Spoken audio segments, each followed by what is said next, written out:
Perkenalkan, nama saya Caroline Angeli Kuncoro dengan NIM G00230338 dari kelompok B4 atau kelompok 14. Nah, teman-teman, di sini kita bisa melihat gambar bahwa Bang Dodo ini terjatuh dan nampaknya ia terkena cedera ACL. Nah, apa sih itu cedera ACL? Sebenarnya apa sih ACL itu? Nah, oleh karena itu, mari kita belajar bersama-sama. Pertama, kita harus tahu OSA terkait ACL injury. Nah, ACL di sini, ACL injury di sini melibatkan artikulasio genu. Nah, artikulasio ini terdiri atas os femur, os patella, dan os tibia. Ketiga osa ini membentuk artikulasio genu yang terdiri dari artikulasio femoropatellaris, artikulasio meniscofemoralis, dan artikulasio meniscotibialis. Kemudian, kita perlu tahu ligamen yang memperkuat artikulasio ini. Ligamen yang memperkuat artikulasio ini adalah ligamen kolateral medial, ligamen kolateral lateral, atau biasa disebut dengan MCL pada medial collateral ligament, dan juga LCL pada lateral collateral ligamennya. Kemudian ligamen yang selanjutnya adalah ligamen patella. Kemudian ada ligamen cruciatum anterius et posterius, atau biasa kita sebut dengan ACL yang hari ini kita bahas, yaitu anterior cruciate ligament, dan juga PCL, posterior cruciate ligament. Kemudian terdapat ligamen transversum genu. Kemudian kita perlu tahu otot-otot yang berperan di dalam pergerakan artikulasio ini. Nah, gerakan utamanya adalah fleksi, ekstensi, rotasi internal, dan juga rotasi eksternal. Pada gerakan fleksi, muskulus yang berperan adalah muskulus biceps femoris, muskulus semitendinosus, muskulus semimembranosus, muskulus gracilis, muskulus sartorius, dan muskulus popliteus. Kemudian pada gerakan ekstensi, otot yang berperan adalah muskulus quadriceps femoris, yang diteruskan melalui ligamentum patella. Kemudian pada gerakan rotasi internal, otot yang berperan adalah musculus sartorius, musculus gracilis, dan musculus semitendinosus. Kemudian pada gerakan rotasi eksternal, otot yang berperan adalah musculus biceps femoris. Kemudian terdapat juga tendo yang berperan di sini. Dapat kita lihat bahwa terdapat tendo semimembranosus, tendo biceps femoris, dan juga terdapat tendo quadriceps femoris. Nah, selanjutnya kita dapat melihat bursa khas dari artikulasio ini. Bursa khas dari artikulasio ini antara lain adalah suprapatellar, yang letaknya adalah di antara quadriceps tendon dan juga femur. Kemudian terdapat bursa popliteus, yaitu letaknya di antara tendo popliteus dan juga lateral tibial condyle. Kemudian terdapat bursa anserin, yang lokasinya di antara pes anserinus dan tibia, juga di antara tibial collateral ligament. Kemudian pada bursa subtendinosus, lokasinya ada di bagian dalam dari gastrocnemius muscles. Kemudian terdapat bursa semimembranosus yang lokasinya ada di dalam tendon dari semimembranosus. Kemudian ada bursa prepatellar yang letaknya di antara kulit dan juga patella. Kemudian terdapat bursa subcutaneus infrapatellar yang lokasinya ada di antara kulit dan tibia. Kemudian yang terakhir ada bursa deep infrapatellar atau lokasinya ada di antara patellar ligament dan tibia. Kemudian kita akan melihat arteri dan juga vena yang ada di artikulasio ini.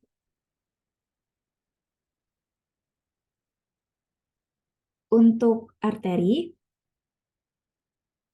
kita akan melihat percabangan atau perjalanan arteri di ekstremitas bawah ini. Nah, arteri di ekstremitas bawah ini berawal dari aorta abdominalis yang bercabang menjadi arteri iliaca communis dextra et sinistra. Kemudian, arteri iliaca communis dextra et sinistra ini akan berpisah menjadi arteri iliaca interna dan arteri iliaca eksterna. Arteri iliaca interna umumnya itu akan memvaskularisasi pelvis, perineum, dan regiogluteal, sedangkan arteri iliaca eksterna itu akan melewati profunda ligamentum inguinalis dan akan bergerak menuju paha sebagai arteri femoralis. Kemudian arteri femoralis ini akan berlanjut menjadi arteri femoralis profunda, kemudian menurun melewati hiatus adductorius dan akan berubah menjadi arteri poplitea di posterior lutut.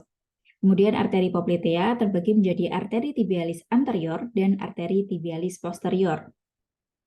Kemudian arteri tibialis posterior itu akan mengalirkan darah menuju arteri fibularis brevis dan masuk ke telapak kaki, di mana ia akan terbagi menjadi arteri plantaris medial dan juga arteri plantaris lateral. Kemudian arteri tibialis anterior itu akan memasuk kompartemen anterior tungkai, juga akan memasuk pada kompartemen pergelangan kaki dan akan berlanjut ke dorsum kaki sebagai arteri dorsalis pedis. Kemudian kita akan berfokus pada arteri yang ada di daerah poplitea. Jadi ada arteri poplitea yang mendarahi artikulasio genus dan membentuk jejaring arteri dengan cabang-cabang seperti superiores medialis et lateralis genus, dan yang di bawah terdapat inferiores medialis et lateralis genus. Kemudian cabang-cabang kavitas articularis tadi ini akan membentuk rete articulare genus di sisi ventral lutut. Kemudian di tingkat sendinya itu terdapat arteri media genus yang akan bercabang untuk mendarahi artikulasio genus. Kemudian terdapat arteri suralis yang mendarahi otot-otot betis. Kemudian di bawah fossa poplitea ada arteri poplitea yang berjalan turun di antara dua caput musculus gastrocnemius dan membagi diri menjadi dua cabang terminalnya tepat di bawah arcus tendineus musculi solae. Kemudian terdapat arteri tibialis posterior yang akan melanjutkan perjalanannya dan arteri tibialis anterior yang melintasi membrana interosea cruris untuk memasuki kompartemen ekstensor ventral. Kemudian kita akan membahas vena pada ekstremitas bawah. Perjalanan vena pada ekstremitas bawah itu umumnya berasal dari dorsum kaki. Kemudian mengalir ke atas melalui dua jalur yaitu superficial dan profunda. Darah-darah dari kaki kebanyakan mengalir menuju vena savena parva, dan vena ini merupakan vena savena parva dan vena profunda itu akan bertemu menjadi vena poplitea. Kemudian terdapat vena genicularis, yaitu merupakan muara dari vena-vena yang beranastomosis di sekitar persendian lutut. Vena ini akan mengalir bersama vena poplitea menuju vena femoralis. Kemudian vena savena magna itu akan mengalir di media tungkai bawah dan membentuk koneksi dengan vena profunda pada bagian kaki. Vena ini akan berlanjut ke arah superior menuju medio anterior paha untuk bersatu dengan vena femoralis. Nah, vena savena magna juga menjadi muara dari vena-vena yang membawa darah dari struktur perineal dan antero-inferior dinding abdominal. Vena femoralis profunda selanjutnya akan menerima darah dari paha bagian profunda dan akan lanjut menuju vena femoralis. Kemudian vena femoralis akan bergerak menuju vena iliaca eksterna dan kemudian akan lanjut menjadi vena iliaca communis dan berlanjut ke vena cava inferior dan nanti akan berakhir di atrium dextra. Namun jika kita fokus pada daerah genu, maka terlihat vena yang utama terdapat vena popliteal dan juga vena genicular. Nah, untuk pembahasan selanjutnya, kita dapat melihat di sini bahwa terdapat pemain tenis yang cedera lengan atas. Nah, cedera ini berpengaruh pada plexus brachialisnya. Nah, kemudian apa sih itu plexus brachialis?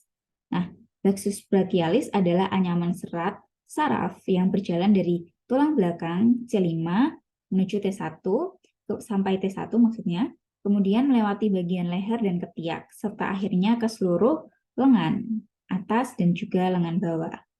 Kemudian fungsi dari plexus brachialis ini adalah mengirim sinyal dari tulang belakang ke bahu, lengan, dan juga tangan. Nah, kemudian kita akan melihat perjalanan dari plexus brachialis. Nah, plexus brachialis ini kan berasal dari C5 sampai C8 dan juga T1. Jadi C5 dan C6 nanti akan menyatu membentuk trunkus superior, kemudian C7 dan 8 akan membentuk trunkus media, dan C8 juga T1 akan menyatu membentuk trunkus inferior. Nah, masing-masing trunkus akan bercabang menjadi divisi anterior dan posterior, kecuali pada trunkus superior terdapat cabang nervus suprascapularis. Kemudian divisi anterior dari trunkus superior dan media membentuk korda lateral. Divisi anterior T1 akan menjadi korda medial. Sedangkan divisi posterior dari ketiga trunkus akan menyatu membentuk korda posterior. Di korda lateral akan keluar nervus pectoralis lateralis. Korda medial akan keluar nervus pectoralis medialis, dan di korda-korda posterior akan keluar nervus suprasubscapularis, nervus thoracodorsal, dan nervus infrasubscapularis. Kemudian kita akan melihat apa saja nervus yang keluar dari plexus brachialis. Jadi terdapat 3 cabang dari ramus, yaitu nervus dorsalis scapula, nervus yang ke subclavius, kemudian nervus thoracicus longus. Kemudian ada 1 cabang dari trunkus, yaitu nervus suprascapularis. Kemudian ada 3 cabang dari fasciculus lateralis, yaitu nervus pectoralis lateralis dan nervus musculocutaneus. Kemudian juga ada cabang lateral nervus medianus. Kemudian terdapat 5 cabang dari fasciculus posterior, yaitu nervus subscapularis superior, nervus thoracoldorsalis, nervus subscapularis inferior, nervus axillaris, dan nervus radialis. Kemudian ada 5 cabang dari fasciculus medialis, yaitu nervus pectoralis medialis, cabang medial nervus medianus, nervus cutaneus brachii medialis, nervus cutaneus anter brachii medialis, dan juga nervus ulnaris. Kemudian kita akan melihat muskulus-muskulus apa aja yang diinervasi oleh nervus dari plexus brachialis. Yang pertama terdapat otot-otot ventral gelang bahu, terdapat musculus pectoralis minor yang berasal dari yang diinervasi nervus pectoralis medialis et lateralis. Kemudian juga ada musculus subclavius yang diinervasi oleh nervus subclavius. Kemudian terdapat musculus serratus anterior yang diinervasi oleh nervus thoracicus longus.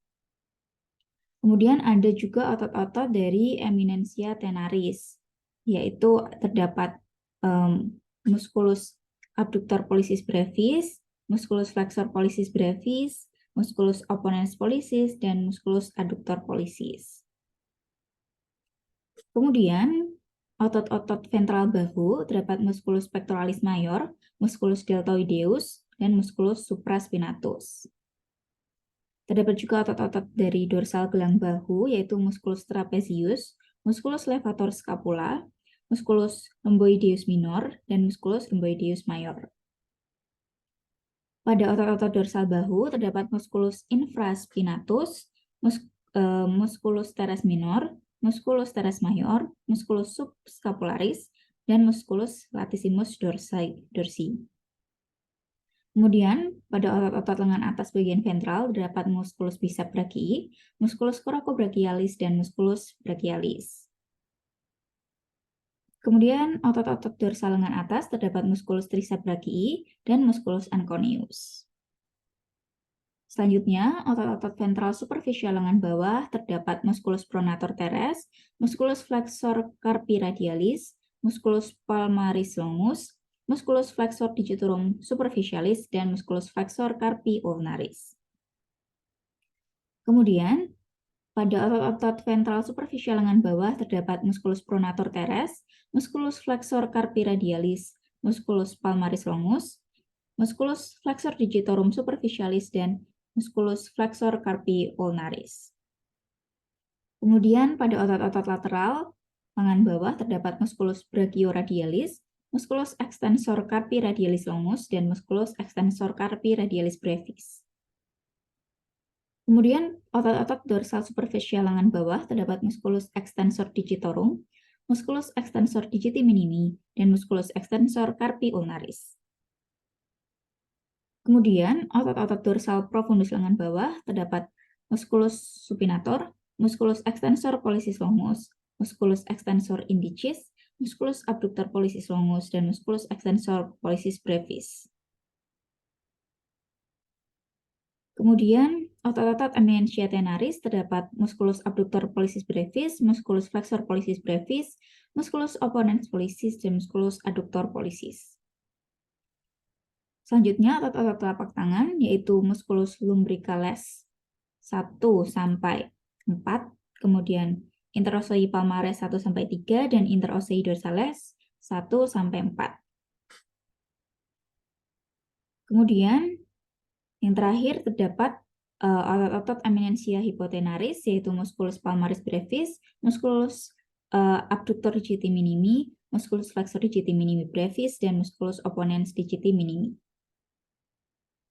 Nah, selanjutnya kita akan belajar mengenai otot-otot atau muskulus yang terdapat pada regiodorsum ekstremitas superior.